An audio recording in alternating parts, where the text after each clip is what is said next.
Hey G fans, GoGFan93 here as well as Super Godzilla Gaming, and welcome to our third of an 8-part series of our Godzilla retrospective. Today we will be looking at the handheld games of Godzilla, so let's begin. To start, do you guys remember that Gojira-kun game in our first episode? Well, this is the sequel/port of that game onto the original Game Boy in 1990. The game still has the same goal of dodging enemies and dropping boulders onto them. What's funny is the plot of the game. In the Japanese version, the monsters captured Godzilla's girlfriend, named Vegeta, and Godzilla has to rescue her all Super Mario Bros. Style. Well, without the platforming element and more punching rocks. And by punching, I mean a fist coming out of Godzilla's mouth. Yes, that's still a thing. But in the American version, it's roughly the same plot, just replace Godzilla's girlfriend Vegeta with Minya. Okay, next is what I like to call the handheld equivalent to Godzilla on NES. I say that because it has the same side-scrolling style as Godzilla NES, but the game does move a lot slower, and it's not as fun. The game was released in 1993, developed by Bandai, and was only released in Japan. The game does have many monsters from Godzilla's history, like Batra, Mothra, Hedorah, Megalon, and even some less popular monsters like Gabra and Gorosaurus. Not too bad for a monster roster. Next we have Godzilla Giant Monster March, released in 1995 for the Sega Game Gear. This game has an interesting gameplay style.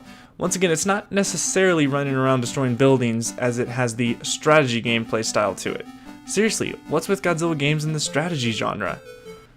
When the game begins, the player has two choices to pick from. You can either play as Godzilla himself or the military.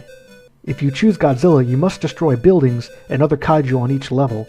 If you choose the military, your job is to obviously fight off Godzilla and other kaiju. The fighting mechanic comes into play when both monster and military are in the same spot. Then the game turns into a battle mode similar to a 2D fighter. Now we move to the Godzilla 1998 movie tie-in games. Well, actually, to be more specific, the animated series. There were two games on the Game Boy Color, Godzilla the Series and Godzilla the Series Monster Wars. Do you want to say anything, Super G? It's alright, Goji. You can do this one.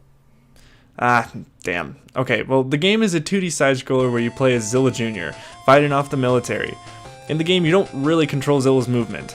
You mostly just aim the cursor to blow up the military. Long story short, it's not that fun. Next, please. Okay, let's move on to our last two games for the episode, and these are some good ones. Next, we have Godzilla Domination for the Game Boy Advance, released in 2002 as a handheld counterpart to Godzilla Destroy All Monsters Melee on GameCube and Xbox. This game has fantastic visuals, music, and controls. It plays similar to King of the Monsters, so it's definitely one of the best fighting Godzilla games out there. Heck, it might even be the best Godzilla handheld game to date. Couldn't have said it better myself. Well, actually I did, because I wrote the script. Last, we have Godzilla Unleashed Double Smash, released in 2007 as the handheld counterpart to Godzilla Unleashed on the Wii and PS2. Now, some people might not like this game, and we can see why, but I do enjoy this game in small bursts. Yeah, despite the very blocky visuals, the game does have a certain charm to it. With the stylized look and very funky music, this game is a hidden gem. The gameplay can be fun and addicting, and the boss fights are really awesome. This is another 2D game similar to Godzilla NES, where you can choose between two monsters to play through the campaign. Actually, this game is very similar to Godzilla on NES, as you can select Godzilla as your ground monster and Mothra as your flying monster.